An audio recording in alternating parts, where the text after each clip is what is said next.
Hi, everyone, and welcome to the Just Like You show. I am your host, Alexis Christine, and I am a spiritual mindset coach and Reiki master, helping women break through their limiting beliefs, rewire their brain, and manifest the life of their dreams. Just Like You is a podcast for all of the divine souls looking for guidance on their healing and ascension journey. We explore the depths of the universe, hold space for vulnerable conversations about spirituality and self-development, delve into the esoteric things like how to manifest, star seeds, the astral realm, and shed light on taboo topics such as plant medicine and so much more. I am honored that you are here to take this journey with me. I want everyone listening to be able to leave each episode feeling inspired and having learned something tangible to take away into their day-to-day life. If you feel called to work with me or explore this work deeper, please reach out at imalexischristine.com or you can DM me on Instagram at iam.alexischristine.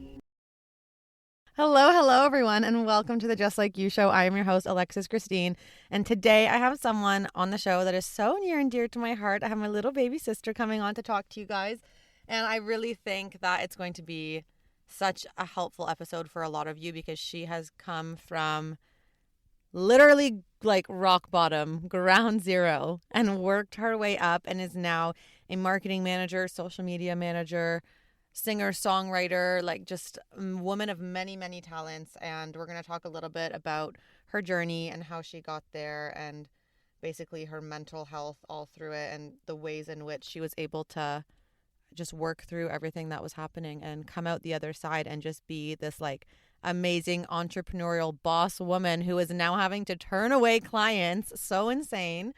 All at the young, ripe age of 22. So yeah, I hope you guys enjoy the episode. Here we go.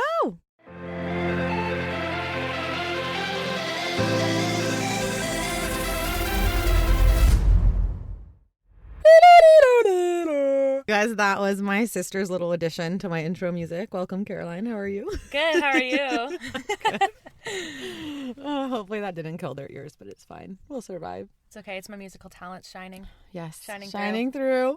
I'm so excited, you guys. Today, I'm actually in the car with my sister. I am back in Toronto, and we're able to record this live, so it's really exciting. So exciting. So exciting!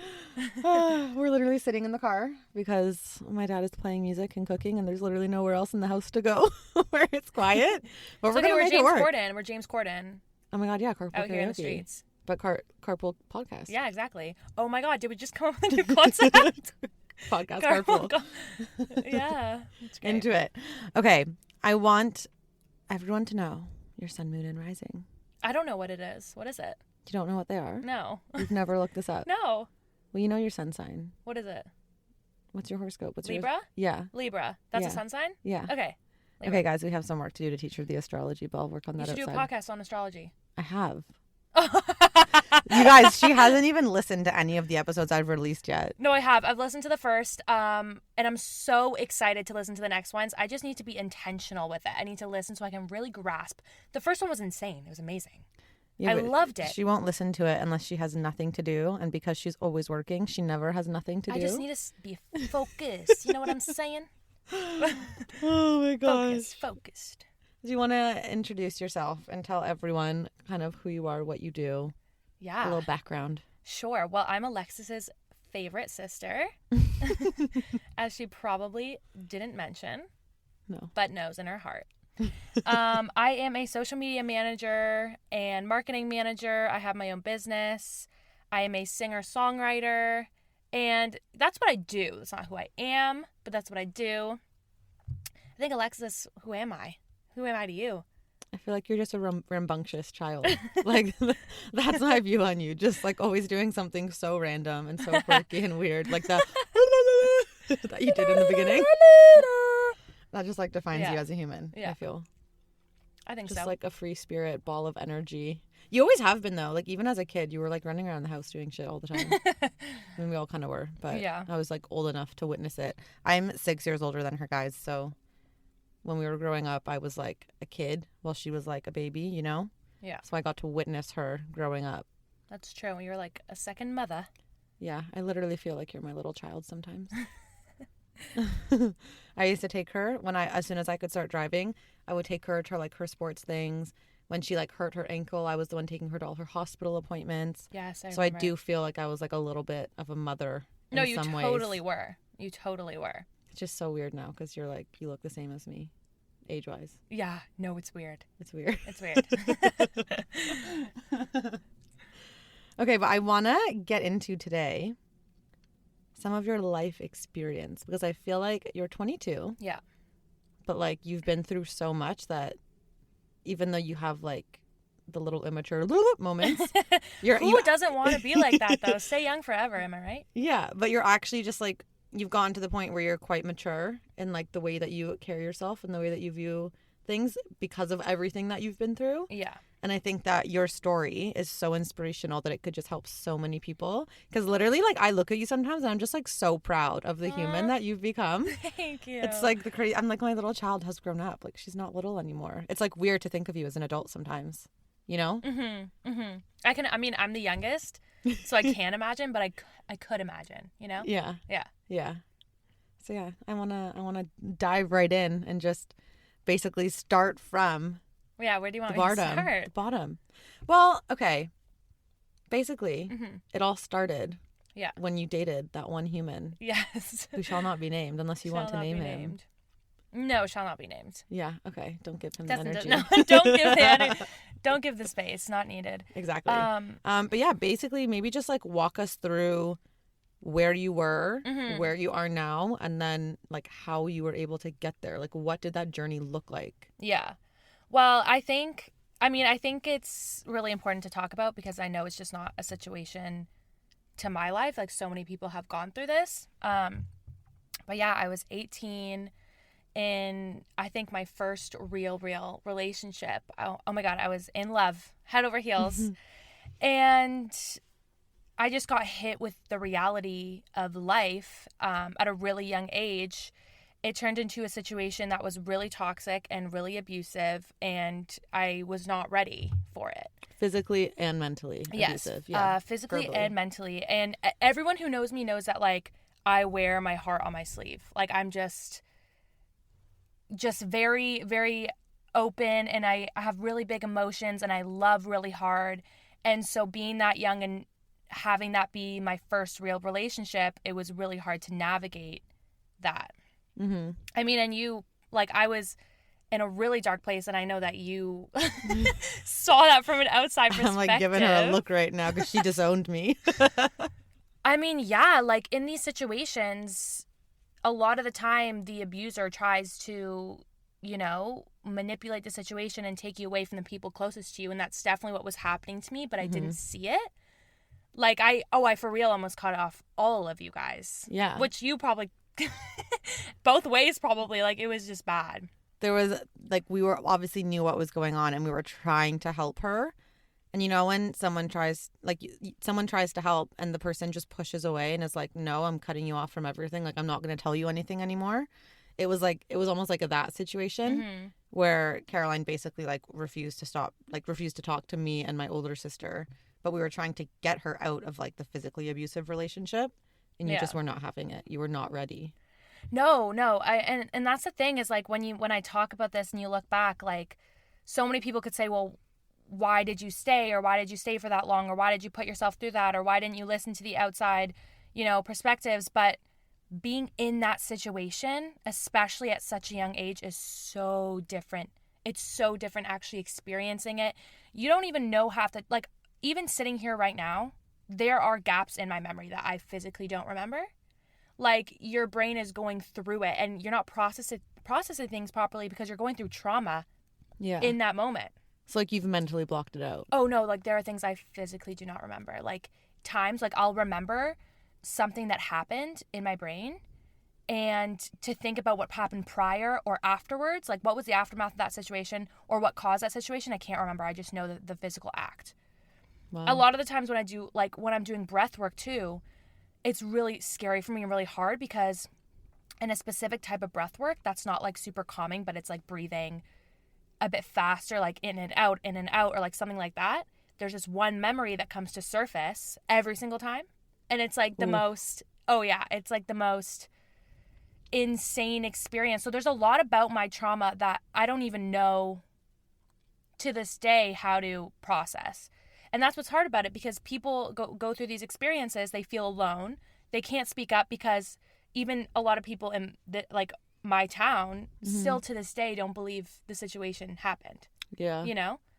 And because a lot of people were friends with him, weren't they? Yeah. So it's like they don't want to believe that their friend would do that. Exactly. And then and then you don't get the help that you should be getting. People in these situations should be getting. I definitely I did it all on my own afterwards. I didn't have any help from any professional help or any things like this, and I'm still, even though like I'm past it, like I still experience so many PTSD symptoms and things from the trauma that I'm dealing with now. Yeah. I find it really interesting. I didn't know that every time you do breath work, the same memory comes. Oh, yeah. Girl, you gotta like process through it and release it. And when I'm in certain situations too, like I have physical reactions. Like one of them is my stomach. Like it literally, the anxiety I get is I feel like all pooled there, and it's really, really hard to manage. I wake up with lockjaw in the morning. I have PTSD dreams, like so many of these things that like I'm trying to deal with on my own, especially now running a business. Like that impacts everything. I would love to take you through a coaching session. I feel like you will never let me because I'm your sister, but I feel like I could help. Yeah. I feel like there's a lot there that needs to just be unrepressed. There definitely is. There definitely is. But yeah, I was in a really, really low place, as Alexis knows, and it took me a really long time to get out of it. They basically, her and her best friend, who's now my best friend, forced me to get a job. Yeah, shout out Lauren. Shout out Lauren. Working at a clothing store, saved up all my money, moved to Australia. Best decision I ever made, and I thought I was in the clear. I was like... Well, because also prior to this, when she was in that relationship, she was in school, but like, and graduated, but like barely. Oh yeah, because she was the professor. Yeah, she was skipping all her classes, spending all her time with this human, and was just like I honestly was concerned for her life. I was like, what is her life going to turn into? Like, I was actually scared. I was like, how is this? Because like, how is this my sister? Like, how is this? Like, we're raised in like a nice town. Like, we never like really wanted for anything. Like, how is this what her life is becoming? Wow, I didn't know that either. That's wild. I don't know. I was terrified. I mean, I was terrified. I didn't think I would make it to 19. I really thought I was not going to be here on this earth. Like, I really didn't think I'd make it. Because of him? Because of just everything, yeah. Because of the trauma, because because of everything. And when I moved to Australia, I was like, I am in the clear. I'm out of the town. I don't have to stay in my house hiding, scared to go to the grocery store because I'm scared I'm going to run into him. Like, I am in the clear. And it was an amazing couple months. And then it was COVID. Yeah. And I had to come home. And that was the scariest experience of my whole entire life. Because he lives about 5 minutes away. Yeah. This, like, we're in a suburb of Toronto. And, like, they get very small very quickly. Yeah. So when I moved back, it was like I was right back into it. Right back into the situation. I didn't know what I was doing with my life. I was doing music a little bit. Getting back into singing and songwriting. But I didn't really have a clear path for my future. And I was very stuck and very lost. You did put a lot of energy into your music. And I feel like in some of the early songs, like Or Would I, just for example, you can literally feel the pain as you're singing. Like, when you listen to that song, you feel it so intensely, all the emotion. So I feel like that was almost like a coping mechanism for you in a way. 100%. Yeah. Music was really, really big for me with that. Yeah, and I was lost once again, and then I got a part-time job at LCBO, which is a liquor store in Canada. And I was just kind of like waiting for life to happen. Like, I wasn't really taking initiative and progressing my life because I didn't have a path. I did not have a clear path in front of me. You know, everyone would ask, am I going back to school? What are you doing now? And I kind of had to awkwardly say, like, oh, nothing. Working at a part-time job, like, just have no idea what I was going to do. Yeah, because for reference, her schooling was like a 2-year music. What's the word when you make songs? What were you doing? Songwriting and singing program. It wasn't like a degree or a diploma. It was like... Oh, it was a certificate. Yeah, it was a certificate. Yeah. So if she wanted to go and get like a typical corporate job, she still needed to go to school and get a degree. Yeah. So that's why there was kind of like the little, ooh, what do I do now? Because you're not a school person. No, I'm not a school person. I'm very creative and hands-on, and I feel like that experience is not big in school and university, especially the ones around here. And I felt super behind because all my friends were at school, getting degrees, living in res, having all these experiences, and like I was just trying to get past each day, you know? And then everything changed within literally a couple days, which is because of you. Me again, forcing you to do something that you didn't want to do. Exactly. It's so funny. Me and my friend forced her to get the job working with my friend at a store, and I dropped you off on your first day of work. It was so cute. And then, yeah, she just was not happy, I guess, at the LCBO, like wanted to do something more. Oh, yeah. I was dreaming of a different life. And I saw there's a girl that I had kind of like grown up with. Like we weren't friends. She was a year older than me, but, you know, again, small town. They posted, her and her sister posted on Instagram looking for like a social media person. And I sent it to my sister. I sent it to Caroline, and I was like, yo, like you could do this. Like you should apply. It's in Oakville. It's work from home most of the days. Like, you know, like you grew up literally on social media. Like this girl's a Gen Z. That's how young she is. And oh my God, relax. You know, like it's second nature. Just do it. Yeah. And you fought me on it for like a solid 2 weeks. Oh, I was like, well, because immediately imposter syndrome comes and you're like, why me?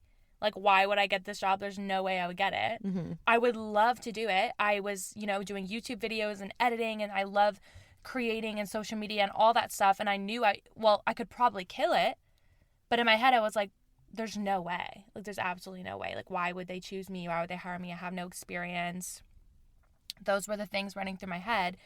And you were just like, do it. Have you emailed them yet? Have you emailed them? From across the pond, I'm like harassing her almost every day. Did you talk to them? Have you emailed them? Did you send your resume? I know. And then I just got to a point where I was like so miserable in my life. And really the only thing that's going to change that is yourself. Like I had to stop blaming all my circumstances. I had to stop blaming my trauma. I had to stop blaming my past. I had to stop blaming, you know, my lack of experience. I had to stop blaming the fact that I felt like I missed out on those core years of my life. I had to stop blaming everything and really look in the mirror and be like, the only way your life is going to change is if you do something. So I was like, you know what? Fuck it. I am going to give it all I got. I'm going to go to the interview and I'm just going to like sell myself as hard as I can. And I did. Oh my God. I was like, I will work so hard. I will learn every day. Like I was like selling myself. And boom. I got it. Yeah. Yeah. It was really cool too because there was like a little synchronicity there with their mom. Oh yeah. It was like everything aligned the way it should. But I feel like alignment also comes into like you have to take those actionable steps. So Alexis could have been telling me to do it and do it and do it. And if I didn't do it, I would not be here today having my own business, being financially free, like working with amazing female 6-figure, 7-figure entrepreneurs if I didn't take that actionable step. Because I took that actionable step, everything started to align. So the mom of the sisters who posted the job and who I got the job with, she actually was my childhood best friend. She worked at my elementary school.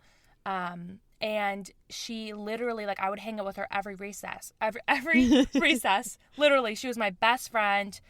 Because there was a period where I don't think I had many at one point. This was French immersion, wasn't it? No, this was Holy Family. Oh, I didn't know that. I thought it was St. Marguerite. No, this was Holy Family. And she was a pivotal human in my life from a young age. And I remember her to this day. And now I work with her. Like years later, now I work with her every single day, and she's become a part of my life again. And it's just it's crazy so experience. Cool. Yeah. It's so cool how the universe works. It is. It really is. Full circle moment for sure. Yeah. So what is it now that you're doing with Kate and like with your business? Like tell people kind of what it actually is that you do. Yeah, so I work with 6-figure, 7-figure businesses, service providers, managing and marketing their content with content strategy, marketing strategy, and everything in between. Yeah, and I basically help them convert content and get sales and create brand identity and all of that stuff. And she's so good at her job. Literally, like this week alone, she's had to turn down 7 people. Was it 7? Or was it 5? In the past couple weeks, it's been past like couple 5 weeks. to 7, Yeah, that want to work with her. And because she is a one-woman show, she literally doesn't have the bandwidth to take on any more clients. Like, that's the point. When you can get to the point in business where you're so successful, so many people want you that you're turning people away, like, that's insane. Yeah. Well, you know what? It's been like a crazy experience getting to this point from when I first got that job to now. Like, there was so many points from then till now where I almost gave up. I wanted to give up. There were tears. There was imposter syndrome fully. Like, getting to this point now where I have my own business and I'm working with these people, like, it wasn't easy. It wasn't easy. It was really hard. And still, like, there's moments where, you know, you really have to push and push and push and push past these places where you don't feel like you're enough. It's always going to feel that way sometimes. You'll have moments, but I'm really glad that I believed in myself and I kept pushing even when I did want to quit and give up and not continue. So then how did you do it? Like, how did you push through? I just got comfortable with being uncomfortable. Like, there were so many times where I was scared shitless. Like, I would get a new client and I'd be like, I cannot do this. Like, every single day, like, I was doing something new. Writing captions, filming content, like, handling Instagram accounts, like, doing all these things that, like, I wasn't prepared for. But I did it scared. And that's what you have to do. You have to do it scared because you're not going to be scared. It's scary doing something new for the first time. You just have to be comfortable being uncomfortable and doing it anyway. Because what's the alternative? The alternative is going back to the life that I was miserable in. And, like, I don't want to do that, you know? Yeah, no one likes being at rock bottom, for sure. So, and I also found, like, passion in doing, like, being uncomfortable. Like, now I, like, crave that. I'm like, okay, like, what's next? Like, what can I do next? What's the big thing? What's going to scare me? Well, you did just do something really freaking cool. What? You hosted your own live workshop. No. Okay, no. So I did I did a training in another person's program and it was super, super, super fun. It was nerve-wracking, but yeah, no, I just embraced the experience. You were a guest speaker and you dropped your knowledge. Dropped my knowledge. And you were really listening, cute. you almost cried. Yeah, guys, when I there was a moment because I'm working from home obviously while I'm in Toronto, so I was at home while this was happening, and there was like one of the girls was like, I don't have a question, but I just want to say like how informative this has been and how much it's helped me, and like she was like gushing about how great it was, and I literally my eyes were watering because I was just so proud of her. I was like, oh my god, I can't believe this. Yeah, it was a really great experience.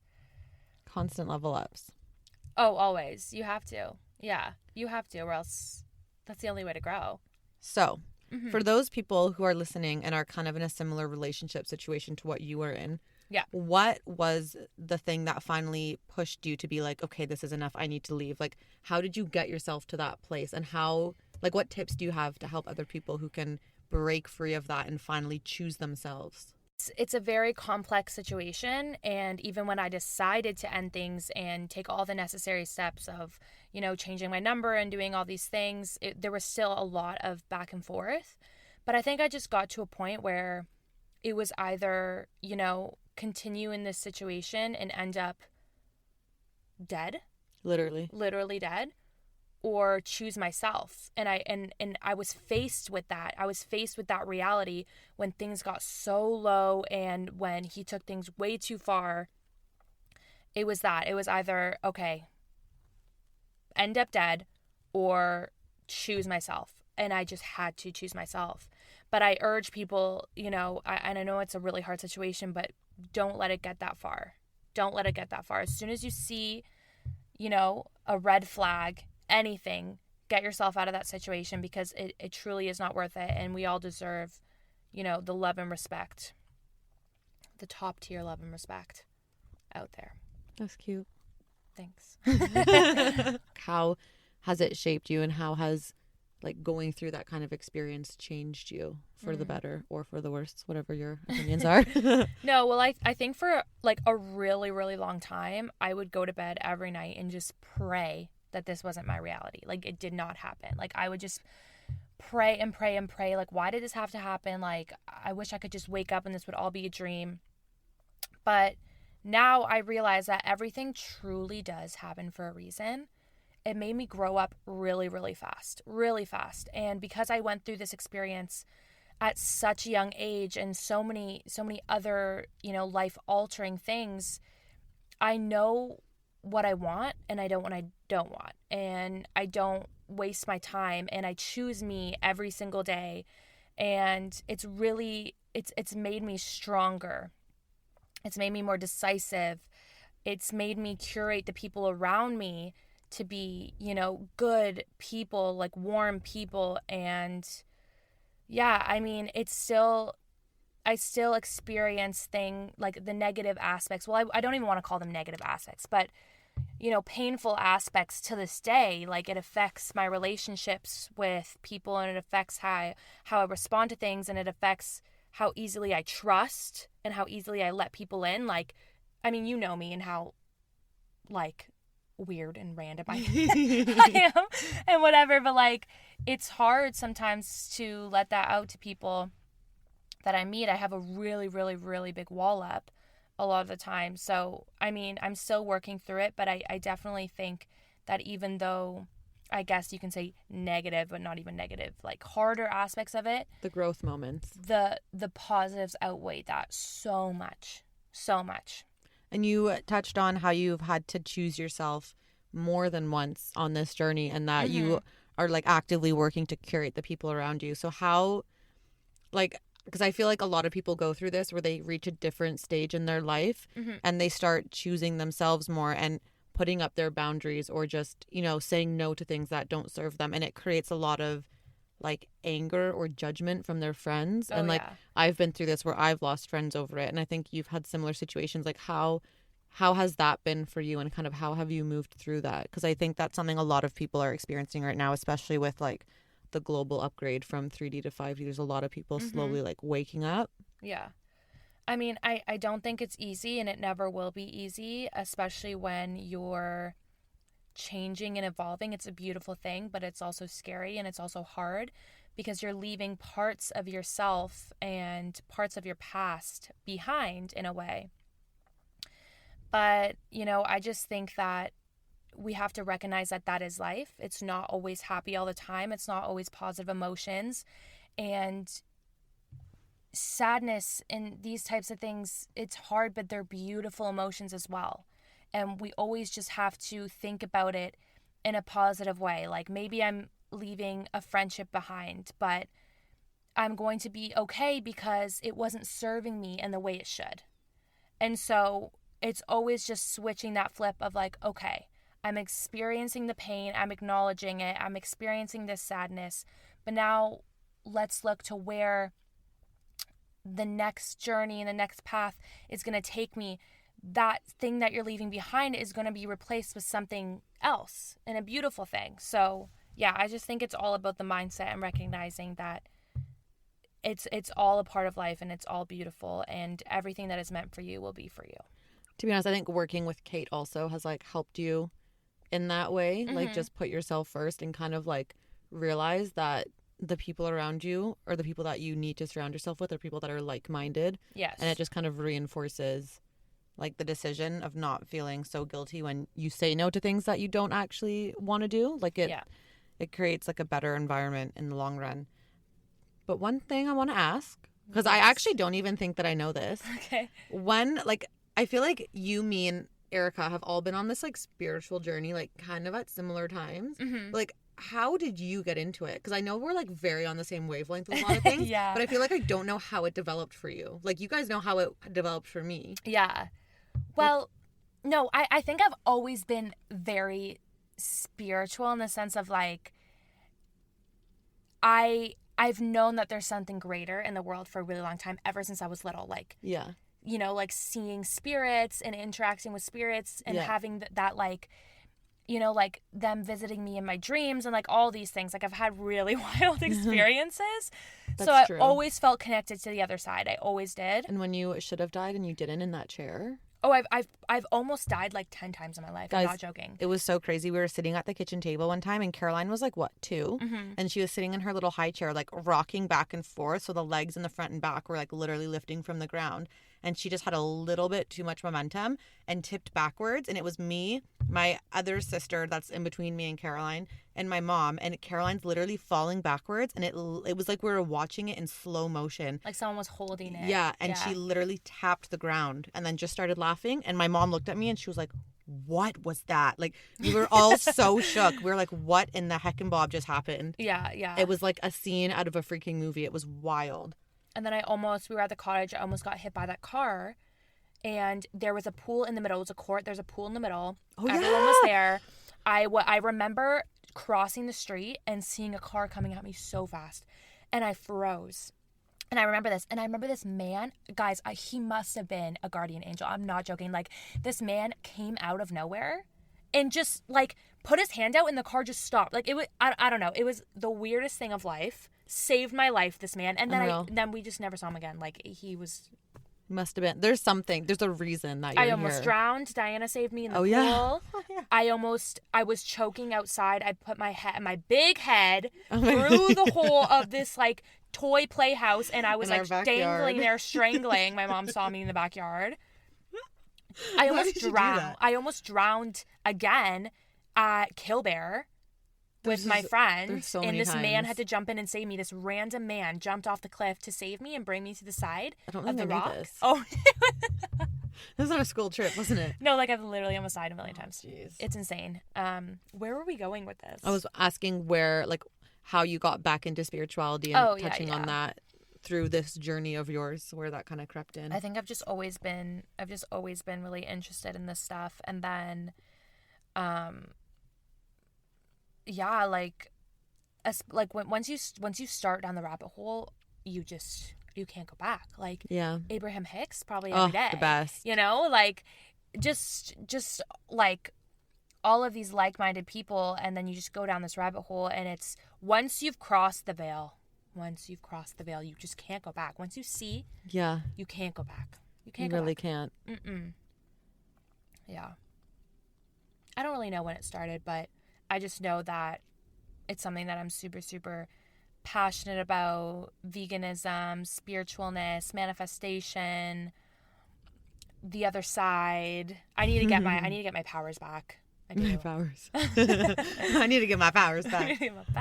I need to open my third eye. I feel like it's just so blocked, like my pineal gland, from all the the calcium and all the fluoride and everything else that's in our water. Oh my God, probably 100%. Yeah.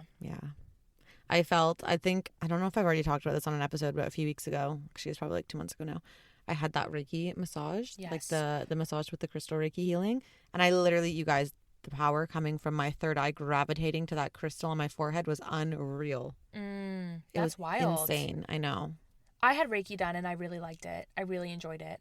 From here? No, when I was in San Diego. Oh, of course. Yeah, it was actually really amazing.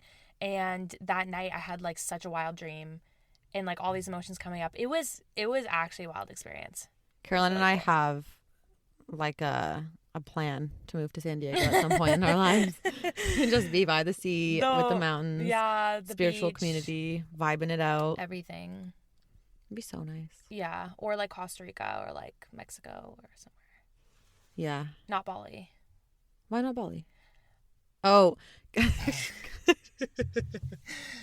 Never again. I got Bali belly and I twisted my knee and just like she's scared of lizards. Oh my God. The lizards. Like, I love animals. I don't eat them, but the lizards.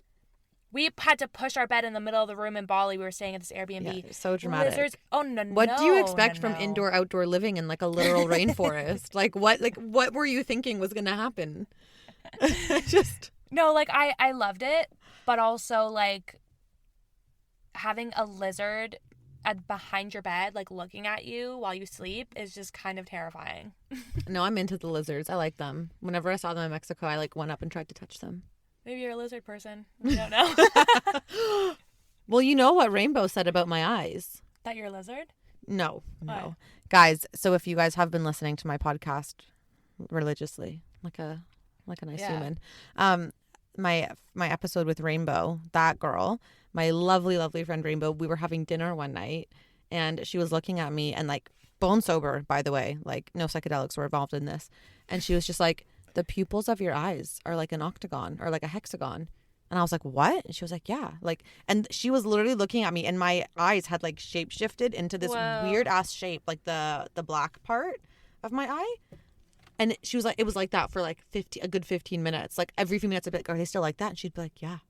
Like it was That's just the crazy. craziest thing. So I feel like low-key I already know I'm a starseed and like ayahuasca confirmed that for me. But I'm wondering like what, like if that was just like a mini reveal somehow that I facilitated that I just don't know how to do it again. Mm-hmm. Or maybe she was just like super receptive to the energy and like could see through. I don't know. That's wild. Yeah, That's it was wild. really cool. I would love to like know if that's happened again to her, like with anyone else. Yeah. And also like what creatures have like a hexagon I need pupil. to do ayahuasca. You should. I think it would be life-changing for you. Oh, 100%. It was the best thing I've ever done. Wow. The best. I'm kind of second guessing the fact that I'm going back again because I just remember the moment of my purge and I was like, why did I put myself through that? But it'll be good. It'll be worth it. Sounds incredible. Yeah, it was so lovely. Do you have any like tips or advice or like anything for the people listening? Whether it's like I know we were talking about getting yourself out of that situation. Yeah. But like about like putting yourself out of your comfort zone, like going for your dreams, taking I literally, I just hit the mic. Literally anything. I talk with my hands too much. Sorry, guys. I think for me, the biggest thing was accepting who I am. Ooh. And that was, ooh, yeah, baby. Yeah. No, that was really big for me because that was also accepting what had happened to me. And what I went through, accepting all the bad, all the good, all the craziness, like and I'm still trying to accept myself, but that is the biggest thing. The more you accept yourself and the more you are you and really embrace your differences. And, I got to embrace that I'm wild. I have to embrace that I'm weird. I remind myself every day. I have to embrace that I have big emotions. I have to embrace all these things about me because that is how you are going to align with your life that you're supposed to be living, with your dream, with your, aligned humans that are supposed to come into your life, everything. And when you shift away from that and put up walls, which we all do, which I do, and I'm still really trying to break down these walls. I got so many. So I know. But when you when you look back and you're like, I had walls up and it wasn't being me and like all these stuff, it shifts things and things fall out of alignment and so accept yourself, really embrace yourself, and don't quiet yourself down. Be big. Yeah. Be big. And I will say, if you have the walls and you're working on bringing them down, you most likely will get hurt, but you just need to embrace that because every time you get hurt, you grow from it. Like I was just the most vulnerable I've ever been in my entire life with the last human that I was with, and literally like it obviously didn't work out. Him and I are like very separated but in our ways. But the amount of pain I felt from it has given me the equal amount of growth, which is like just the most, I'm so grateful for it because it's been like the hardest year of my life, but also I feel like I've transformed in who I am so much. I definitely feel that. And it's like, I feel like the trade-off is worth it to be vulnerable and just like let yourself be and actually trust that you can take down the walls. Oh, it's always worth it. It's always worth it. Also, I just want to say I love that you're wild and crazy because I feel like as I become an adult, and like I'm in the corporate world and all that other BS, it's like pushed inside of me. And then whenever we're together, I feel that side coming back out. And I like feel so, because I feel like that's who I am on the inside. Like as a kid, I was always mom was always being like, you're so rambunctious, slow down, you're going too fast, like calm. Like I was always the loud one in class. Like, you know, like that wildness is in me. And I feel like as I've grown up, I've been taught to tame it. And like, especially working in the corporate world. Yeah. And I feel like whenever I'm back around you, it's like that side slowly creeps back out. And like we do like just like funny, like our dancing at the wedding the other night. Like, oh my God, do you know what I mean? Like we're just so fun. We were busting moves on the dance floor, honey. And I just love that. So I love that that's something that you've come to like accept and embrace, because it really inspires me to embrace that side of myself too. Yeah, that's really nice to hear. But I also want to be transparent and say there are times where it gets to me, and like I'm in certain situations and I'm meeting new people and it sort of hides a little bit, and I'm this different version of myself, and then I wake up one day and I'm like, ew, why was I this like watered down version of myself? But it's because it's practice. It's practice. You're not just gonna wake up one day and be like, I don't give a fuck, I'm gonna be me 100% of the time and embrace and be this crazy person. Like, it is practice. But I feel like even just like this past year and like the things, you know, that I've gone through and experiences that I've had, you just have to keep practicing and keep practicing, and it'll come easier and easier. Yeah, that's very true. Very true. Very, very true, very true. No, I feel like this episode has been very chaotic, but that's also a very good representation of me. I don't think it was that chaotic. You don't? No. Okay, like, good. Like, I don't think we jumped around from topics. Okay, good. I don't know. I feel like we just, like, talked about everything from, like, trigger warning, domestic abuse, to, like, aliens and star seeds and lizard people. It's like, yeah. That's cool. fine. That's us. I love it. Okay. So can I ask my closing question? Oh, yeah. Ask away. I mean, ask away. Not go away. Ask away, sister. Do you know what it is? Did you listen to my podcast enough to know what this question is going to be? No. Savage. I listened to the first episode. No. Listen. I asked it in the first episode. I know. This is forgot. rude. Rude. I forgot. What would you call this chapter of your life? This. Okay. This chapter of my life, I think, is called, like, okay, I don't want to say me, but like the era of me, like choosing me, like really, really working on myself and doing my thing, you know? Okay, so summing it up in words and not a sentence. Choosing me, is that what you've decided on? I think it would be the era of Caroline. The era of Caroline Samantha Rose. Not Care. Are mean, you shedding that identity? No, I'm not shedding that identity. Because Care is me. But like, yeah, I think I've let so many people, like, especially my ex and ex-friends, I let so many people run my life even when they were out of my life. You know? I feel that. Like, they were still controlling every single action I made even though they weren't in it. I feel that for you. No, it's me. I'm choosing me. The era of Caroline Samantha Rose. Yeah. It feels good. Love it. I actually see you in like embodying this. Thanks. Like, it makes a lot of sense. It aligns. Okay, do you want to tell everyone where they can find you? Yes, so you can find me on Instagram at Caroline Samantha Rose. You can also find me, Care Music, CAARE, on Spotify, Apple Music, all the streaming services. New music coming out very soon, actually. Which she still has not let me listen to. I'm slightly offended. Oh, I'll let you listen after this. Oh, yes. Okay. Yeah, no, you can listen. Honestly, the most raw, honest, real music I've written in a really long time, and I'm really, really, really excited for it. And yeah, that's TikTok, Caroline Samantha Rose as well. Boop. I also just want to say that if you guys do check out her music, you should definitely listen to Or Would I? Is your fave? It's just, everyone I've like shown your music to, they all love that song. I think because it's literally like so, like you can feel the emotion through it. Wait till you hear my new stuff. You're gonna freak your shit. I'm excited. Okay, well, everyone, thank you so much for listening. I hope that this was a helpful podcast episode for all of you and that you really got something out of it. I feel like we weren't really surface level. Like, we could have probably gone a lot deeper. Probably, but this is an introduction. Exactly. I'll be back. Exactly. So, I'll be back. Stay tuned, because we will just, dig a little deeper into those topics at 100%. At a future date. But anyways, I hope you guys have a wonderful day coming from two people just like you.